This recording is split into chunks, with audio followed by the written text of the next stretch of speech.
Greetings to all students, class 8. We are going to start chapter 2 of geography, that is land, soil, water, natural vegetation, and wildlife resources. So, we are going to discuss all these about it. So, let us start the chapter. So, in a small village in Tanzania, Africa, Mumba gets up very early in the morning to fetch water. She has to walk a long way and returns after a few hours. She then helps her mother in the house and joins her brother in taking care of their goats. All her family owns is a piece of rocky land around their small hut. Mumba's father can barely grow some maize and beans on it. After toiling hard, this is not enough to feed their family for the whole year. So here is the story of a child, Mumba, in Africa, that they own a very small patch of land. Then she has to go a far off place to fetch water because water is not available in the vicinity. Then she helped her brother in rearing their goats, and whatever the production is done on the field, that is not sufficient for the whole family for the whole year. So what else the family is doing? Peter lives in the heart of a sheep rearing region in New Zealand, where his family runs a wool processing factory. Every day when he returns from school, Peter watches his uncle taking care of their sheep. Their sheep yard is situated on a wide grassy plain with hills in the far distance. It is managed in a scientific way using the latest technology. Peter's family also grows vegetables through organic farming. This is another story of a child who lives in a area where sheep rearing is done, and his family is running a factory, a wool factory where this wool processing work is done. So they earn, their earnings are healthy. The child goes to school, then he comes back to home. Then he sees all the work going on in his surroundings. So they have land also. Then they practice some kind of organic farming over there. So this is a prosperous family. So well-to-do family, we can say. So Mumbai and Peter stay in two different parts of the world and leads very different lives. The difference is because of the differences in the quality of land. Why quality of land? In the first, like Mumbai, we have discussed that they live in uh, a rocky area, or they don't have water in the surroundings. But where Peter lives, it is a very fine area. The quality of land is good, so that is why they are uh, doing well. So the difference is because of the difference in the quality of land, soil, water, natural vegetation, animals, and the uses of technology. The availability of such resources is the main reason places the main reason places differ from one another. So type of land, the climate, the soil, availability of soil. So all these are responsible for the well-being of the people living over there. So with the help of this story,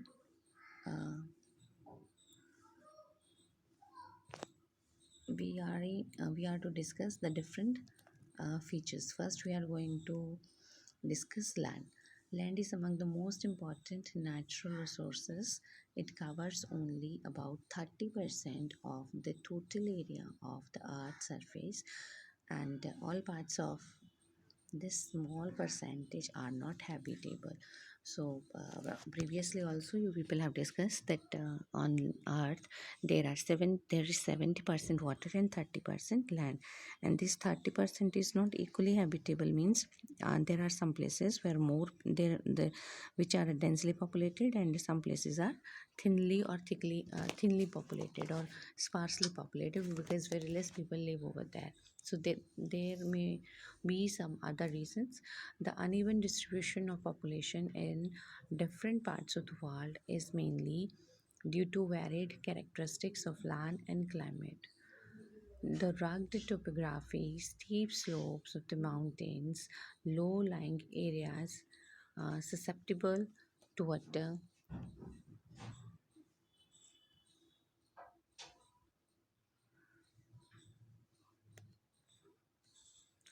logging, then desert area, thick forest areas are normally sparsely populated or uninhabited. Plains and river valleys offer suitable land for agriculture, hence these are the densely populated areas of the world. So here we are discussing that in mountains, in deserts, thick forests, very less population is there. So very less people live over these areas. Why? Because there are harsh living conditions, like in rocky areas or in mountains. It is not easy to move from one place to another, and in such situations the people, they find it difficult to go to schools, to do agriculture, or to go from one place to another. The life conditions are very harsh due to climate also. And if we talk about desert, there also very less people live due to extreme living conditions. It may be very hot, it may be very cold. So due to in desert areas also, when the very less people live in thick forest also, it's not easy to move in and out of the forest. So the population in forests very the less. And if we talk about plains, because in plains transportation, education facilities, medical facilities, then this professional means job availability, that is more in comparison to other areas. So the plains, they are thickly populated. It is easy to set up industries, then construct buildings, to maintain industries and roads. So that's why um, more people live in plains. So we say that plains are densely populated. Now land use. Land use means for what purposes, different purposes the land is used. Land is used for different purposes such as agriculture, forestry, mining, building houses, roads, and setting up industries. This is commonly referred to land use. So you have to underline all that up to land use. So underline this. What is land use? Land use, Hanji, this is the define of land use. That land is used for different purposes such as agriculture, forestry, mining, building houses, roads, then setting up a industry. So this is commonly termed as land use. Means how the land is used for different purposes. So we have written here the different purposes also. Then can you list out the different ways in which Mumbai's family and Peter's family use their land? This is a question, we will discuss it. The use of land is determined by physical factors such as topography, soil, climate, minerals, and availability of water. Human factors such as population and technology are also important determinants of land use pattern. So, see here. So these are some of the different determinants or the factors which ensures the more or less population in one area. Anji, that is topography means type of area. If it is, again, if it is plain, then more people are living. If it is desert or mountains, then we find less population. Soil, if the soil is alluvial, then agriculture is possible, so thickly populated area. And if soil is sandy, rocky, then the population will be less, because it won't be easy for the people to practice agriculture. Then climate, if the climatic conditions are suitable, means the climate is neither too hot nor too cold, then the people, more population will be there in the area. And if the climate is extreme climatic condition, means like in desert, very extreme climatic conditions we find, so less people will be there. Minerals in the areas where minerals are found, those areas are densely populated due to the work availability. Availability of water, again, in the areas where water is available, so all the work or all the life, type of life is possible over there. So the areas where water is available in abundance, so we find more population.